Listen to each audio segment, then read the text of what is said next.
to the hidden affairs of medieval nuns, lost behind the cloister wall in the shadowed corridors of medieval Europe, behind stone walls meant to separate the holy from the worldly, lay secrets that would scandalize the Christian world.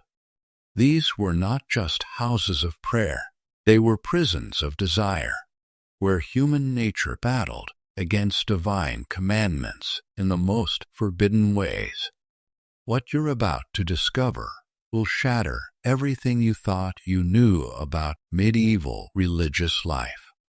This is the untold story of passion, betrayal, and forbidden love that flourished in the very heart of Christendom.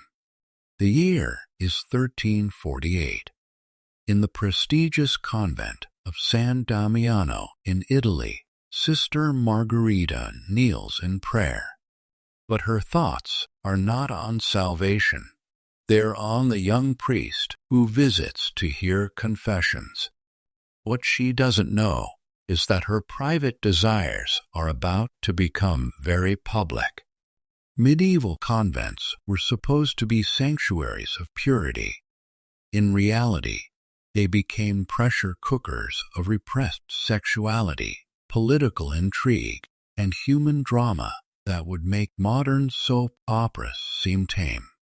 We have to understand these weren't spiritual retreats. For many women, convents were the only alternative to marriage, and they brought all their human desires with them. The truth hidden in church archives, court records, and private letters reveals a world where sacred vows were routinely broken, where abbesses ran criminal enterprises, and where the line between heaven and hell was dangerously thin. To understand the scandals, we must first understand who these women really were. Contrary to popular belief, most medieval nuns didn't choose their fate. In noble families across Europe, daughters were currency. The eldest married for political alliance. The second might be kept for backup. But the third, fourth, and fifth? They were shipped off to convents, whether they had religious calling or not. Imagine being 14 years old, full of life and curiosity, and being told you'll spend the rest of your life locked away from the world. The psychological pressure was enormous. These weren't willing brides of Christ. They were political prisoners in holy robes. And like all prisoners, they found ways to rebel. Within convent walls, relationships took on dangerous intensity. Cut off from normal social interaction, nuns formed bonds that often crossed into forbidden territory. The letters of Heloise and Abelard are famous, but they were just the tip of the iceberg. Church records are filled with investigations into particular friendships. The medieval code phrase for romantic relationships between nuns. In 1387, the convent of St. Catherine in Germany was rocked by scandal when two nuns were discovered sharing a bed nightly. Their defense? They claimed they were keeping each other warm during cold winter nights. The abbess wasn't convinced. Neither was the Pope. But same-sex relationships were just one aspect of convent scandals. The real drama came when men entered the picture. If medieval convents were meant to be separate from the world of men, someone forgot to tell the church hierarchy. Male priests, bishops, and confessors had unlimited access to these supposedly protected women. The confessional became a place of intimate conversation, where young women poured out their deepest thoughts to attractive young priests. The results were predictable. In 1320, Father Giovanni da Fiesole was assigned to hear confessions at the convent of Sant'Anna in Florence. Within 6 months, 3 nuns were pregnant. The church's solution? They quietly transferred the priest to another parish and sent the pregnant nuns to retreat houses until they gave birth. But individual scandals pale in comparison to the systematic corruption that infected entire religious communities. Take the case of Abbess Benedetta Carlini of Pescia, Italy. For over a decade, she ran her convent like a criminal enterprise, embezzling funds, taking lovers, and claiming to receive visions from God that conveniently justified her behavior. Benedetta wasn't just breaking her vows. She was running a sophisticated con game, using religious authority to cover financial crimes and sexual misconduct. When church investigators finally arrived in 1623, they found a convent where sacred relics were being sold to fund lavish parties, where nuns entertained male visitors in private chambers, and where the abbess herself was living openly with her female lover, Sister Bartolomea. If you want to understand how far these scandals could go, look no further than Venice in the 16th century, where convents became de facto brothels for the wealthy elite. The convent of San Zaccaria was notorious throughout Europe.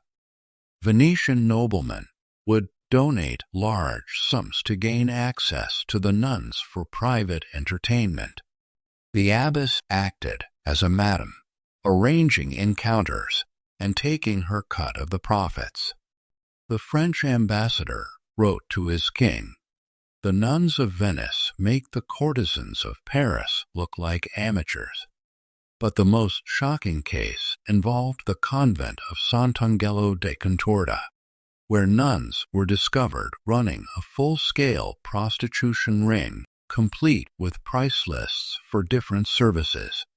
When papal investigators raided the convent in 1561, they found costumes, makeup, and even contraceptive devices, evidence of an operation that had been running for decades.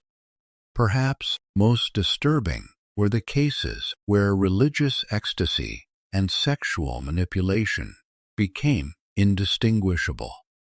Sister Maria Benedetta of Pescia claimed that Christ himself visited her in physical form. What she didn't mention was that Christ bore a striking resemblance to the local priest, Father Ricordano. For 2 years, Benedetta convinced her fellow nuns that her sexual encounters were divine visitations. She even claimed to bear the stigmata, wounds of Christ, which investigators later discovered were self-inflicted. The Church's records show similar cases across Europe. Nuns who used claims of mystical experiences to justify sexual relationships, financial fraud, and even violence against their sisters. The most audacious scandals involved men who disguised themselves as women to gain access to convents. In 1394, the convent of Saint Clare in France discovered that one of their most devout sisters was actually a man named Galon, who had been living among the nuns for 3 years. His punishment? He was burned at the stake, but not before confessing to relationships with 6 different nuns and fathering 2 children within the convent walls. Even more shocking was the case of Sister Magdalena in Spain, who spent 7 years in a convent before being discovered as a man. The twist? Several nuns knew his true identity and had helped maintain his disguise in exchange for sexual favors. By the 15th century, The scandals had become so widespread that the Pope himself was forced to act. The Papal Inquisition launched systematic investigations into convents across Europe. What they found was a network of corruption, sexual misconduct, and criminal activity that reached the highest levels of church hierarchy. The records show that these weren't isolated incidents. This was systemic failure of the entire monastic system. In Germany alone, over 200 convents were investigated between 1450 and 1500. The majority showed evidence of serious misconduct. Some were shut down entirely. Others were reformed, meaning the worst offenders were quietly transferred and new leadership installed. When Martin Luther launched the Protestant Reformation in 1517, one of his most powerful weapons was the sexual scandals of Catholic convents. Protestant pamphlets spread stories of lustful nuns and corrupt abbesses across Europe. While some accounts were exaggerated for propaganda purposes, many were based on documented church investigations.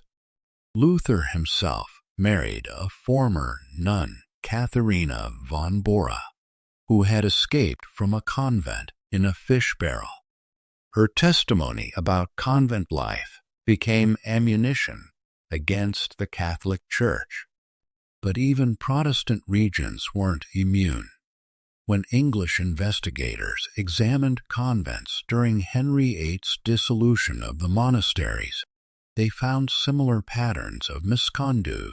Before we judge these medieval women too harshly, we must understand their impossible situation. Imagine being locked away from the world at age 12 or 14, told to suppress every natural human desire, forbidden from meaningful contact with the opposite sex, and expected to find fulfillment in prayer and manual labor.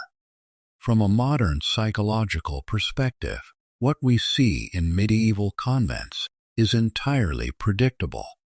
You can't suppress human sexuality and emotional needs without serious consequences. These weren't evil women. They were human beings trapped in an inhuman system. Their sins were often desperate attempts to find connection, pleasure, and meaning in lives that offered none. The sexual scandals of medieval convents didn't end with the Middle Ages. Similar patterns appeared wherever young people were isolated in religious institutions, from 19th century boarding schools to modern-day religious communities. The human needs that drove medieval nuns to break their vows for intimacy, autonomy, and authentic relationship remain universal. The medieval church's attempt to deny these needs created the very scandals it sought to prevent. As twilight falls over the ruins of medieval convents across Europe, we're left with a sobering truth about human nature itself. The women who walked these corridors 600 years ago were not saints or sinners.